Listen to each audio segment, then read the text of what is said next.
This is the XpressReal T3, a very unique, one-of-a-kind SBC. It's designed by Fyde Innovations, the company behind the Chrome OS alternative FydeOS, and the XpressReal T3 was manufactured by radxa, and it's also powered by a Realtek SoC. Now, why is that important? That whole schmeal, it's because this is a very interesting three-way collaboration between Fyde Innovations, radxa, and Realtek. This collaboration produced something that is super weird, but also super interesting, and we'll talk a little bit more about that in a minute. Here is the XpressReal T3 next to a Raspberry Pi 5, and as you can see, the layout is not what your typical SBC board would look like. I mean, nowadays a lot of single board computer manufacturers just copy the Raspberry Pi layout, or I guess it's just a credit card layout, or I guess it's really just, a credit card layout. But anyways, it's very popular for SBC manufacturers, or maybe it's just the single board computers I've come across, but I feel like it's a very popular thing for single board computer manufacturers. But the funny thing is when the XpressReal T3, which FYI for now on I'm going to refer to as the T3, because saying XpressReal T3 every single time I refer to it is quite a mouthful, as you can imagine. So I'm just going to call it the T3. T3 XpressReal T3.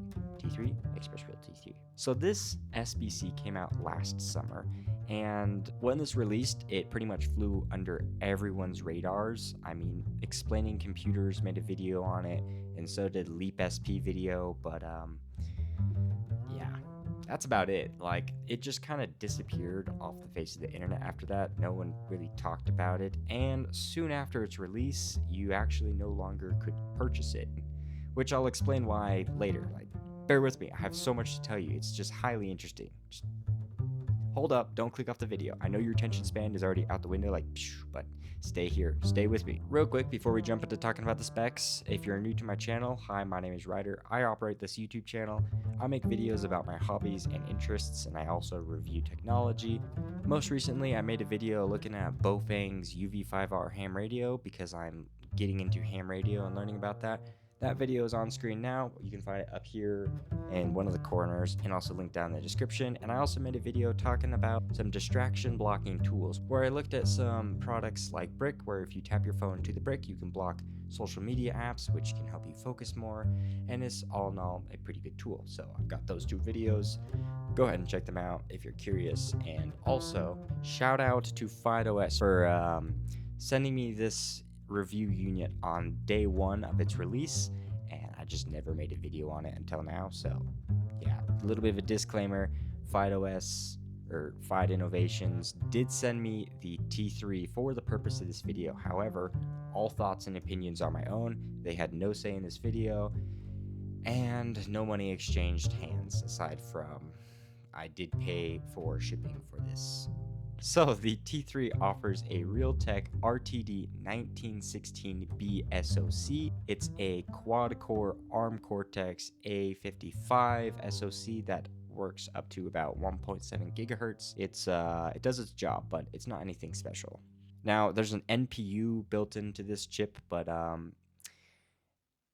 still to this day do not know why an NPU is useful at all. Like, AI can just throw it out the window. Like, we don't need all the AI slop. This is my third video in a row where I'm protesting AI.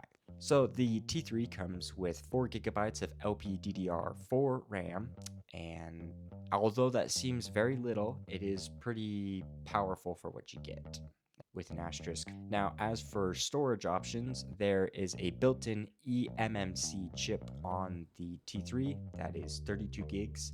There's also an M.2 NVMe SSD slot on this board, and there's a micro SD card slot. So you have lots of storage options on this, which is pretty cool.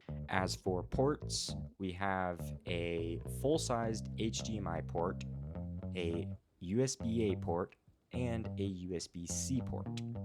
And although it looks like there's 2 USB-C ports, you only get one. One is for powering the board. One of the cool things, well, there's two cool things about this single board computer. One is that it has built-in power over Ethernet. Although it has built-in PoE, it sadly only has 1 gigabit Ethernet RJ45 Ethernet port, whatever it's called. It's just gigabit. Also, just hats off to the web dev who made this website. Just go ahead and take a look at this website for the XpressReal T3. It's interactive and it's actually kind of dope. It's cool how there's a 3D model of the board that you can, spin around. And now I'm getting off topic. I'm just going to go on an entire side tangent here. I should get back on task. So the T3 also comes with a 40-pin header with GPIO pins, and they're color-coded. So that's kind of cool. Now, I could drag this video on for probably hours and hours, or 20 minutes of me just not really knowing exactly what I was talking about. But I'm going to cut straight to the chase.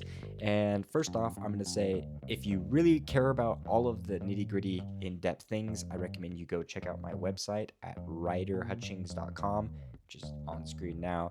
Also linked down in the description. I will have a blog write-up with a GitHub gist information, basically, that's like, okay, this is how this benchmark performed in this benchmark, and I just have like copy pasted outputs from the benchmark. So if you really care about everything that's like benchmark related, go check my website, which I'll have the post again linked down in the description, or ryderhutchings.com. Just go check that out. And if there's something you want me to test, drop a comment down below and I can do that test for you and provide you that information if you're curious. But real world testing. Oh boy, the T3 is just, it's something interesting, all right. I really can't find a use case for this single board computer because coming in at about $55 US, you might as well just go buy a Raspberry Pi 5. Like, you get the community support, the software support, the everything support. This thing just kind of flew under everyone's radar and then disappeared off the face of the internet. So for Geekbench, the XpressReal T3 got a score of 233 on single core and 733 on multi-core, which compared to the Raspberry Pi 5, the Raspberry Pi 5, at least when I tested mine, got a score of 893 on single core and 2,113 on multi-core. So the XpressReal T3 is already underperforming the Raspberry Pi 5. Now, when I ran Jeff Gerling's top 500 benchmark for the T3, I got roughly 11 gigaflops at 5 to 6 watts power draw. So it's roughly a 1.99 gigaflops to watts conversion ratio for performance. And something to note is that the T3 gets really hot really fast. As you might be able to see, I threw on a little itty bitty heatsink on here. It didn't really help with anything. It overall took the ambient temperature, is that the right wording? I don't know. It took the temperature of the board down roughly about 1 to 2 degrees Celsius, and it's hot. I still need to run, it's a work in progress for obviously these benchmark results like thermals. I need to go back and redo the thermals, so I haven't done tests with the heatsink on yet.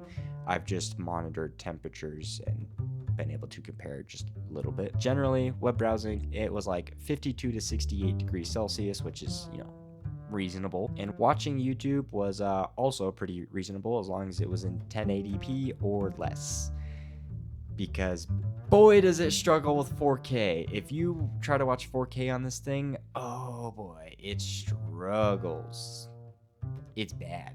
I mean, if you like watching super choppy video footage where every 3 seconds YouTube has to stop and buffer for roughly 10 to 20 seconds, I mean, good on you. I guess you could watch 4K. It's just not really, it's not something I would want to watch 4K video on. Now, when I was running StressNG, this thing heated up real quick, topping off at about 90 degrees Celsius. Yikes, that is hot. So it does run pretty warm. And unfortunately, you really can't put any cooling device heatsink on here, and here's why. Because if we take a look at this, you notice how I have a heatsink on here? It's right in the way of the mini PCIe slot. So if you want to use a mini PCIe device, you can't have a heatsink on here because the heatsink would be right in the way of the mini PCIe slot. However, if you don't put on a heatsink, you slap on an NVMe drive, and then try doing anything relatively intensive, this board gets so hot, it's hot to the touch, and it pretty much starts thermally throttling. So, yeah, if you don't run it without some kind of heatsink, it can run without a heatsink. I want everyone to be aware, this thing can run without any kind of cooling because ambient air cooling apparently is sufficient enough, as long as you're fine with throttling every now and again. And if it gets hot every now and again, I don't know if it's just me, but whenever this thing got hot, the desktop would completely freeze and my mouse would just stick on the screen. And it would take like forever for the mouse to move half an inch. So it does need some kind of cooling, unfortunately. It's passable without cooling, but you probably should have some kind of cooling. But that's like most electronics nowadays. Now, as for power draw, this thing absolutely sips power. It's actually kind of cool. When this is just idling shut off at the wall, it draws 0.4 watts. That's basically half a watt it draws at the wall when it is sleeping. It draws basically half a watt when it's sleeping. That's pretty low. The maximum amount of power draw I have simulated when I was running StressNG, I got roughly, it consumed about 6 watts of power, which all in all is not super crazy. Now, GPU performance was not terrible, but it also was not super great. On GL Mark II, I got a score of 540. Now, for comparison, the Raspberry Pi 5, when I tested it, scored 1,715 points. So the Raspberry Pi is kind of shaping up to being roughly about 3 times faster. AI/LLM inference. Basically, the T3 is not good for AI. I did a couple of AI benchmarks running Tiny Llama, DeepSeek R1 1.5B, Llama 3.2B. I basically ran like the smallest models that I could fit on here. I mean, when you only have 4 gigs of RAM, you're pretty limited as is. And yeah, I got like 1 token per second. It's painful. This I would not recommend using for AI. It did terrible with AI. But just for a little bit of a comparison, the Raspberry Pi, I got, depending on the model, I got 10 to 20 tokens per second. And I know there's things I could do to optimize that and make it an even higher number of tokens per second. Not optimized, just a general test. So I guess, take that with a grain of salt.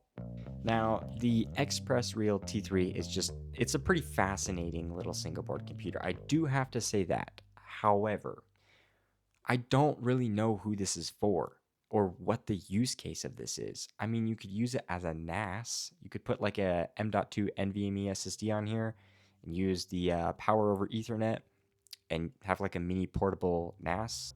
For those of you who don't know what a NAS is, it's a network attached storage device.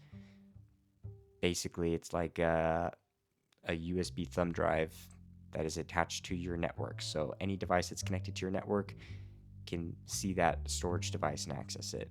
Aside from using the T3 as a NAS, I really don't know what you would use it for. I mean, like you could use it as some sort of communication device. It has a SIM card slot. You could use it as a phone, like, hi, this is Ryder from the Ryder Hutchings YouTube channel. I'm curious if you are subscribed to my channel. I'm currently on a quest to hit 1,000 subscribers, so if you hit that subscribe button, it would mean the world to me. But if you don't feel like subscribing, if you find this video helpful, at least just drop a like, and if even that is just too much, just watching this video, you're supporting my channel. But if you'd like to further support my channel, go ahead and, if you would like, drop a subscribe. That was a bad bit. Why did I do that?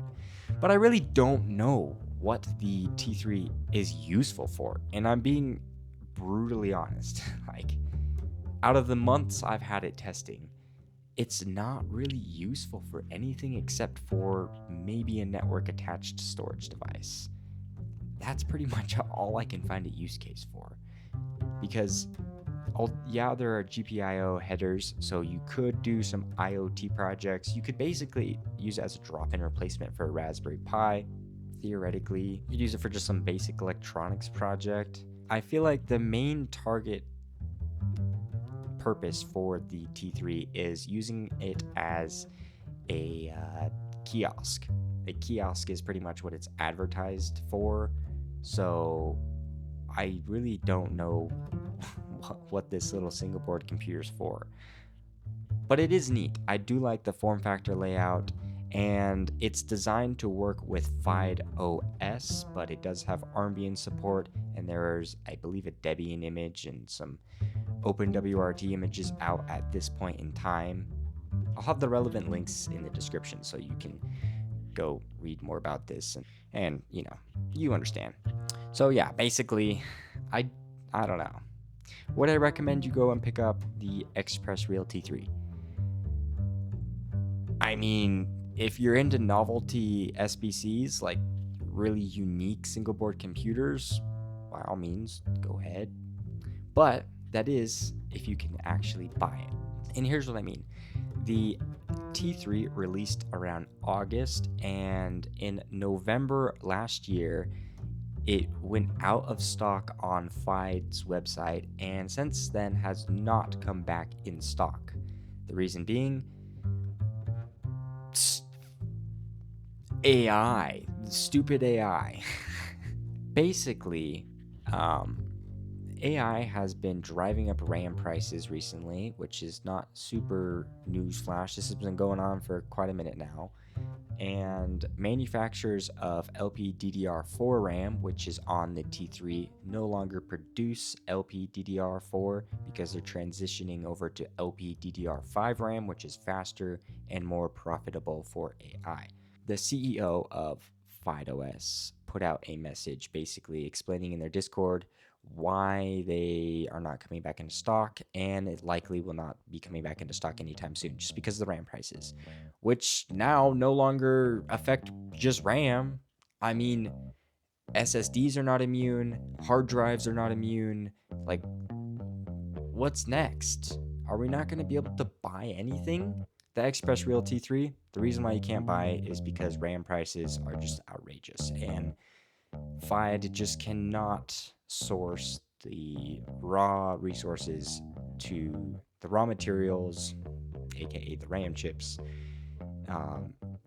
in a way where they could continue to manufacture the T3 and it be profitable. Because already this is a niche single board computer and not a lot of people purchased it when it released.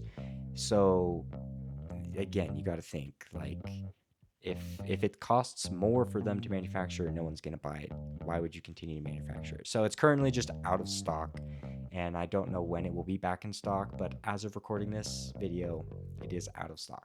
So yeah. Anyways, thank you so much for watching this video. Once again, if you like the video, drop a like so other people know this video is helpful. And if you want to support my YouTube journey, subscribe. But if you don't want to subscribe, that's all right. Just watching this video alone, you are supporting my YouTube channel, even if you don't care about me or my other videos. And yeah, if you have any questions, drop them down in the comment section below and I'll get back to you. If there's anything I got wrong in this video or things you want me to test in future SBC review videos, drop those comments and feedback down below. I'm always trying to learn and improve these videos, so just drop me down below some feedback. And yeah, that's all for this video and all for today. I hope you have a wonderful rest of your day, and peace out.